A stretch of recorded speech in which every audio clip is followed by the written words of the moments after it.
Mes chers amis, bienvenue à Avignon, dans ce majestueux Palais des Papes.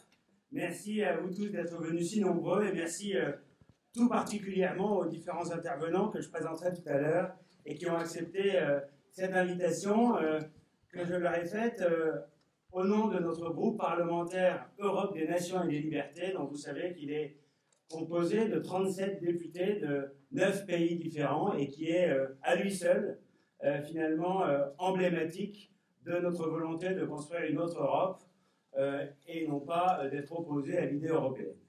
Ce colloque que nous avons intitulé « Protéger nos nations, défendre notre civilisation » est en fait le premier d'une série de colloques que nous allons organiser dans les prochains mois pour définir notre vision de l'Europe et pour finalement présenter ce projet alter-européen.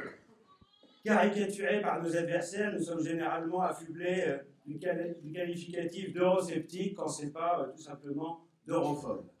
En réalité, nous affirmons que l'Union européenne, sous sa forme actuelle, de par ses orientations mondialistes et par son fonctionnement totalement antidémocratique, est une anti-Europe, une superstructure bureaucratique qui nuit aux intérêts vitaux de nos peuples et de nos nations.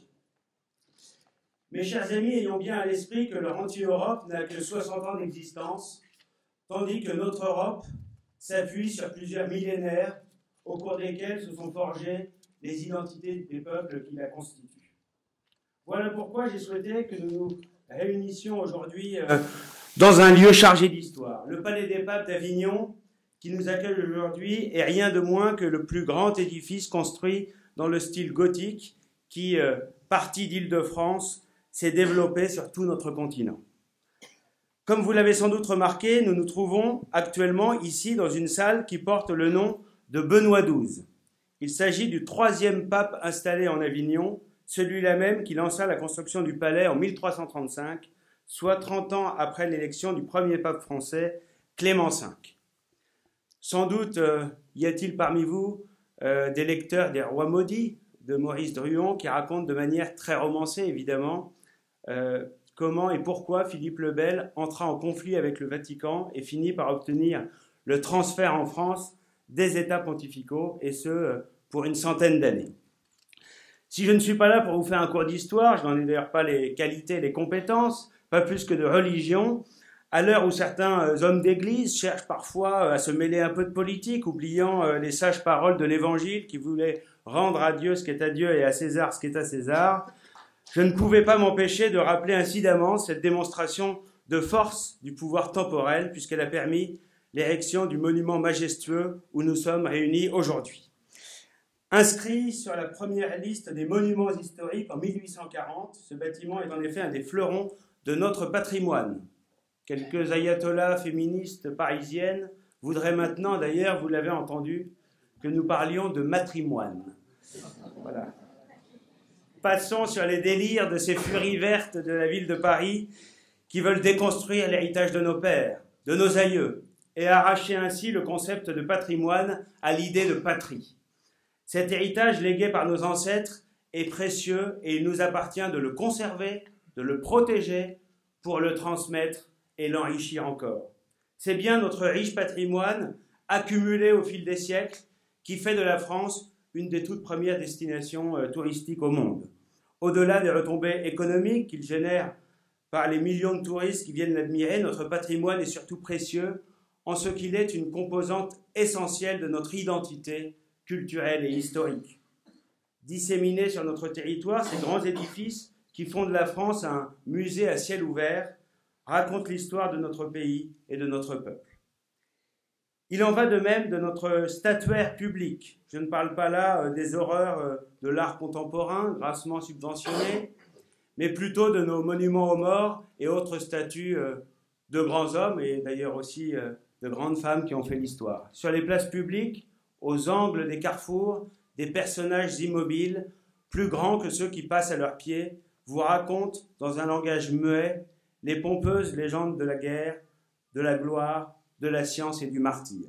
Cette phrase n'est pas de moi, bien sûr, elle est de Baudelaire, et elle illustre à merveille le sens étymologique des monuments, en latin monumentum, c'est-à-dire ce qui constitue notre mémoire collective et particulière. Tous ces monuments de pierre et de bronze sont ainsi une part essentielle de notre identité, c'est-à-dire de notre spécificité en tant que peuple, en tant que nation. Pour Ernest Renan, la nation est justement l'aboutissant d'un long passé d'efforts, de sacrifices et de dévouement. Et il ajoutait que le culte des ancêtres est de tous le plus légitime, car les ancêtres nous ont fait ce que nous sommes. C'est ainsi que Barrès, l'auteur de La Terre et des Morts, a pu dire que nous sommes le prolongement de nos ancêtres. Pour ma part, j'ai toujours été très sensible à cette vision charnelle de l'identité qui fait de nous des continuateurs de la grande œuvre nationale, des maillons de la chaîne ininterrompue des générations qui se succèdent les unes aux autres en se transmettant le flambeau de l'identité nationale. Évidemment, notre identité ne se résume pas à ces témoignages matériels. Être français, c'est être de langue française, c'est-à-dire maîtriser la langue de Molière, mise à mal aujourd'hui par la prolifération d'anglicismes et par de nouveaux délires comme l'écriture inclusive.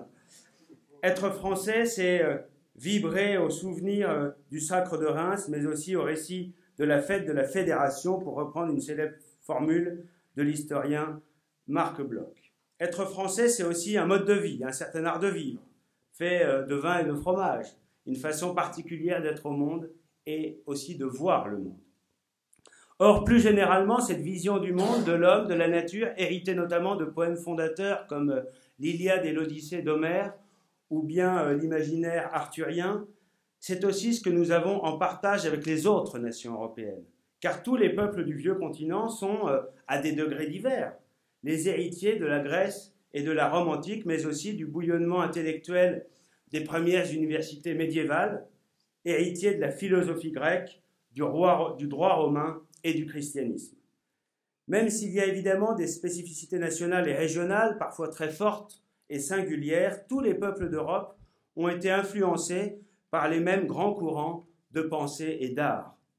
Oui, mes chers amis, nous partageons une même vision de l'homme, mais aussi de la femme, car des divinités antiques à la Vierge Marie, en passant par la tradition de l'amour courtois et par les grands personnages féminins qui ont marqué l'histoire, les femmes ont toujours été respectées, protégées en Europe. Et cela bien avant...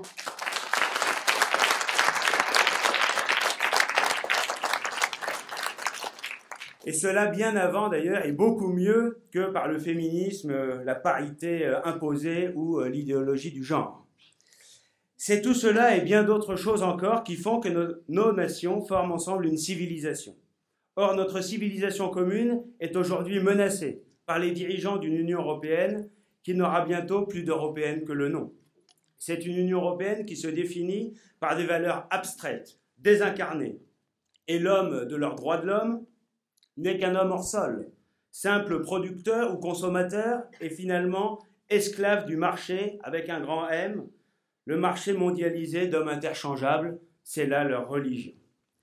C'est ainsi par exemple que l'Union européenne signe des traités de libre-échange tous azimuts et multiplie sans cesse ce qu'ils appellent les libéralisations des régimes de visa, la possibilité de circuler totalement librement sans aucun contrôle. Tout ça au nom du dogme de la libre circulation des biens et des personnes, ce que Régis Debray a appelé le dogme sans frontiériste dans son éloge des frontières, un bel essai tiré d'une conférence prononcée au Japon, une nation qui justement a su concilier la modernité et la tradition. Hélas, Bruxelles s'apparente toujours plus à une tour de Babel du village global. Il n'y a qu'à voir le bâtiment principal du Parlement européen, pour ceux qui le connaissent, à Strasbourg, visiblement inspiré du célèbre tableau de Bruegel, conservé à Vienne et représentant justement la tour de Babel que nous décrit la Bible. Leur rêve de société multiculturelle se transforme progressivement en cauchemar multiconflictuel, avec des communautés hétérogènes qui parviennent de moins en moins à vivre ensemble et donc à faire société. Il n'y a qu'à voir aussi à quoi ressemble aujourd'hui la ville de Bruxelles. Mardi dernier, j'étais à Sofia, la capitale de la Bulgarie, avec les autres représentants des groupes politiques du Parlement européen. Nous avons eu notamment un échange très intéressant avec le Premier ministre bulgare Boyko Borisov. Plus lucide que nos dirigeants ouest-européens, celui-ci nous a dit, je cite, « Regardez, Bruxelles ressemble de plus en plus au Beyrouth d'avant la guerre civile. Mes chers amis, je ne vais pas noircir davantage le tableau. Si vous êtes ici, c'est que vous avez les yeux ouverts sur la réalité. Pour reprendre la belle formule du poète allemand Hölderlin, « Là où croit le péril, croit aussi ce qui sauve ». Et je pense que les différents intervenants qui vont se succéder cet après-midi sauront vous en convaincre. Aussi graves que soient les menaces qui pèsent sur nos nations et sur notre civilisation, il y a de bonnes raisons de ne pas céder au désespoir. Alors je souhaiterais, mes chers amis, vous présenter ceux qui vont être nos intervenants de cette journée de travail, de réflexion et de convivialité. Tout d'abord, je lui céderai la parole dans un court instant. Julien Sanchez, il est maire de Beaucaire, président de notre groupe.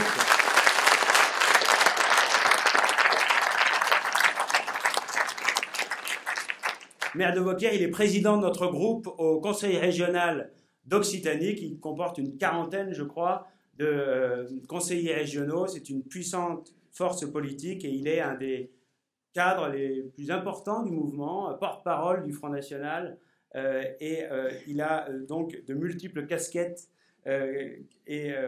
qu'il honore avec beaucoup d'efficacité. Deuxième intervenant de cette journée, pour évoquer l'identité au cœur de la recomposition politique, Nicolas Dhuicq.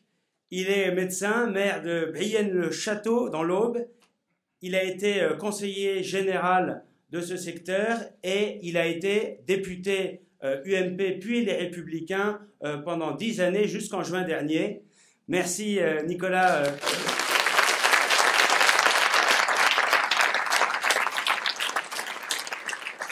Merci de votre présence aujourd'hui parce que vous êtes la démonstration qu'il y a dans les différentes familles politiques des hommes et des femmes qui pensent avant tout à l'intérêt général.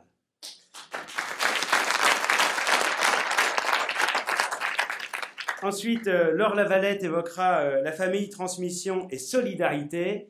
Laure est conseillère municipale et communautaire de Toulon, pas très loin d'ici. Ensuite,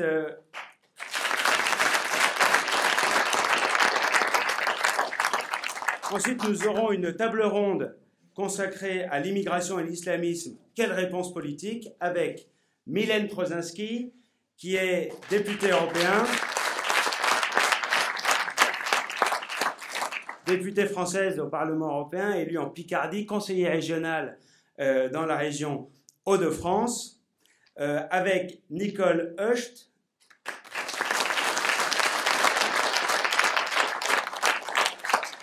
qui a brillamment été élu il y a quelques semaines seulement député allemand au Bundestag, parmi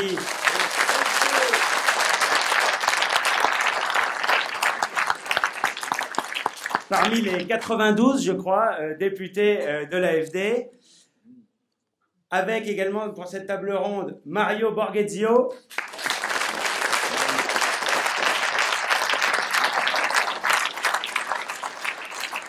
il est une figure de la Lega Nord italienne. Il a eu des fonctions ministérielles dans le premier gouvernement de Silvio Berlusconi comme secrétaire d'État à la justice. Il est aujourd'hui député français au Parlement européen dans le groupe ENL.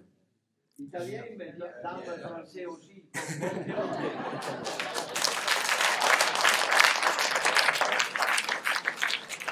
Et toujours dans cette table ronde, Dominique Lutens, qui est député